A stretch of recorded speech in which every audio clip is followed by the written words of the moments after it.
Nilai tertinggi itu hanya ada di ijazah. Ijazahku aku simpan di tas dan aku mengalami krisis yang ngebikin aku tuh cukup jadi kuat gitu. Triggernya ketika aku nggak kuat ngeliat teman-temanku udah pada sukses ini, sukses itu, dan aku di kamar nggak ngapa-ngapain.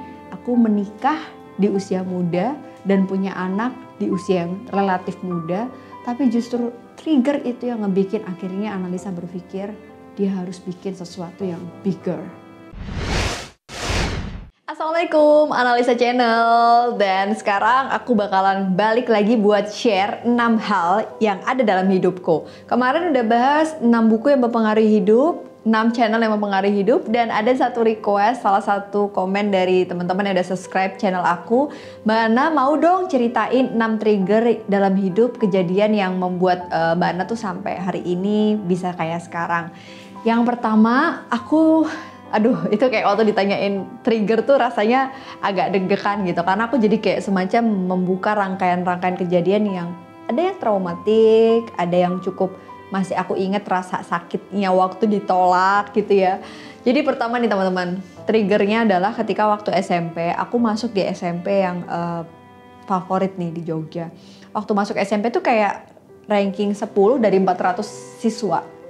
Agak jumawa waktu SMP, nggak pernah belajar, aktif OSIS, aktif sana sini, sampai akhirnya aku gagal masuk ke SMA yang aku pengen masukin.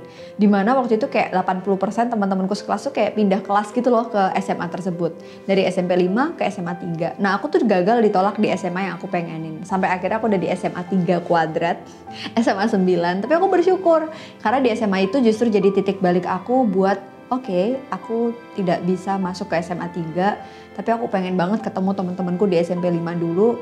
Jadi aku pengen untuk keterima di Gajah Mada. Jujur waktu itu kayak gak mudah teman-teman, karena rasanya Analisa yang selama ini selalu berhasil, dia pikir selalu berhasil, gagal juga. Dan trigger itu ngebikin perjuanganku waktu mau masuk ke kuliah, itu kayak ada satu momen lagi trigger kedua. Gagal diterima di Fakultas Psikologi UGM. Waktu itu inget banget kata temenku yang lihat pengumuman secara online, namaku tuh ada. Tiba-tiba namanya gak ada. Dan waktu aku mau daftar ulang, kok namaku udah gak ada, dan aku inget banget ada momen aku nangis di depan ruang dekan Fakultas Psikologi UGM. Mungkin Pak Dekan masih ingat, halo Prof. Nurrohman. Aku nangis karena namaku gak ada. Terus tahu gak sih teman-teman, di saat waktu itu aku tuh kayak udah gak peduli lagi sama UMPTN karena udah ngerasa keterima. Aku les yang khusus buat ujian nasional. Nah, lesku udah aku ganti nih, khusus mata pelajaran yang 3 untuk UN. Begitu namaku nggak ada, tangisanku itu aku ingat support dari keluarga, support dari mantan pacarku, suamiku. Dia nguatin aku, Mas Aji waktu itu bilang, aku yakin kok kalau kamu belajar lagi, tes lagi, kamu pasti keterima. Penguatan itu yang akhirnya ngebikin trigger kedua aku muncul. Gagal diterima di Fakultas Psikologi tahap pertama, aku akhirnya ngambil les 2 bimbel sekaligus. 1 bulan itu teman-teman tahu gak sih, aku pulang sekolah pagi, siang, sorenya itu aku les khusus UN, malamnya aku les UMPTN selama 1 bulan nonstop. Dan Masya Allah ternyata dari situ aku keterima di gelombang berikutnya di Fakultas Psikologi UGM dengan biaya yang jauh lebih murah. Dan aku ingat karena waktu itu hemat biayanya lumayan banyak, aku udah nazar waktu itu biaya itu untuk apa, dan aku bisa bayarin biaya umroh almarhum nenekku. Senang banget. Akhirnya masuk ke Fakultas Psikologi UGM, terus agak sedikit jumawa lagi. Ya namanya orang hidup ya, kalau udah berhasil kadang-kadang kita lupa. But somehow kalau kita suffering gitu ya, more suffering, more religious gitu. Bener dong, Allah gak mau aku jauh dari dia. Jadi akhirnya aku diuji lagi waktu kuliah. Ada satu trigger ketiga dalam hidupku adalah waktu orang tuaku ngalamin financial crisis. Mungkin teman-teman udah pernah nonton video yang sempat ngeviral itu tentang perjuangan aku pengen jadi lulusan terbaik. Itu bukan karena aku pengen dapat pengakuan, penerimaan, tapi karena waktu itu aku lagi ngalamin kesulitan untuk bayar kuliah. Mamaku ketipu orang, papaku resign dari kantor, ambil pensiun dini buat bayar hutang mamaku itu. Kemudian dari uang yang ada membangun bisnis yang waktu itu aku inget bapakku tuh starter motor karena mobilnya dijual, dia bikin proyek kecil, panas-panasan. Itu kayak jadi trigger yang ngebikin analisa tuh nggak boleh berhenti nyerah. Semester 6 dong teman-teman, bayangkan mau ngejar nilai itu susah banget gitu. Karena kenapa dia pengen jadi lulusan terbaik? Karena dia itu pengen ngejar 3 beasiswa gitu. Ibuku, mamaku yang nggak pernah ngerasain bangku kuliah, dia selalu bilang, mama nggak pernah kuliah.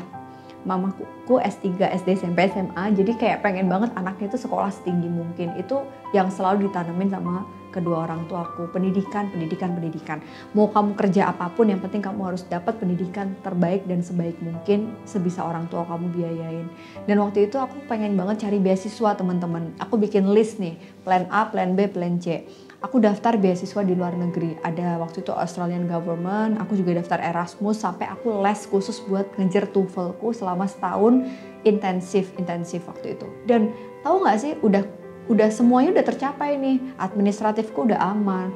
Aku daftarlah beasiswa itu. Dan trigger berikutnya adalah aku ditolak oleh semua beasiswa luar negeri.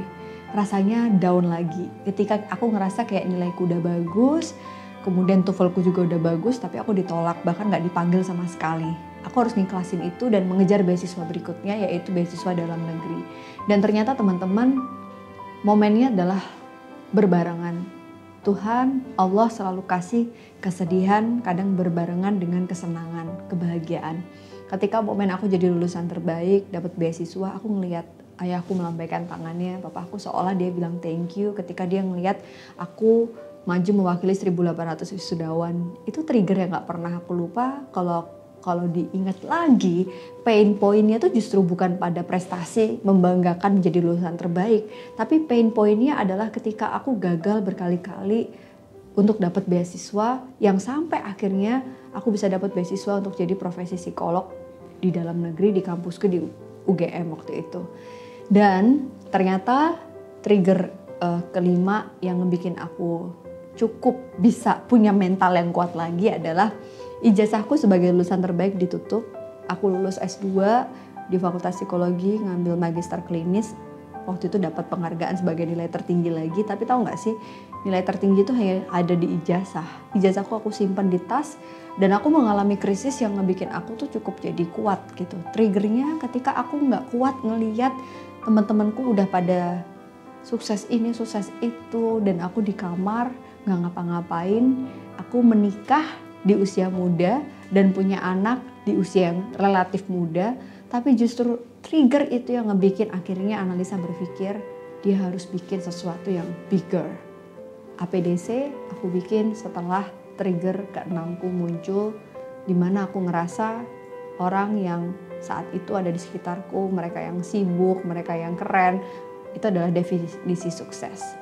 Tapi ketika dia punya trigger ngelihat aku punya anak, kemudian pasanganku waktu itu juga masih merintis profesinya sebagai wira swasta juga, kesulitan ekonomi yang kami rasakan sebagai pengantin baru itu ngebikin trigger yang paling kuat untuk analisa memajukan mimpinya 10 tahun lebih cepat. Tadinya aku berpikir mau bikin APDC itu nanti 10 tahun lagi, tapi ternyata dari kesulitan itu aku berpikir aku harus bisa ngebantu pasanganku nih buat bisa punya masa depan yang lebih baik untuk kedua orang anakku, karena trigger hamil kedua dengan usia anak yang relatif sangat dekat, Rafa 6 bulan aku hamil lagi, itu ngebikin aku juga jadi bisa survive dan sekuat ini. So itu tadi 6 trigger yang ada dalam hidupku, dan mungkin setiap orang akan punya partnya masing-masing. Kadang-kadang kita nggak sadar itu triggernya, kita merasa itu sebagai sebuah kesulitan, cobaan, musibah. Sama, aku juga waktu itu ngalamin mindset yang sama. Tapi percaya nggak sih, trigger itulah yang akhirnya bisa membuat kita lebih kuat. Karena di setiap kesulitan selalu ada peluang untuk kita bisa merasakan kebahagiaan. Terima kasih udah menemani Analisa Channel selama ini. Salah satu yang bikin aku terus punya trigger untuk bisa mengedukasi, menginspirasi adalah komen-komen positif kalian. Coba dong share di kolom di bawah apa yang menjadi trigger dalam hidup kalian yang sangat besar impact-nya, pengaruhnya pada kehidupan kalian di masa depan atau masa saat ini. Terima kasih. Assalamualaikum.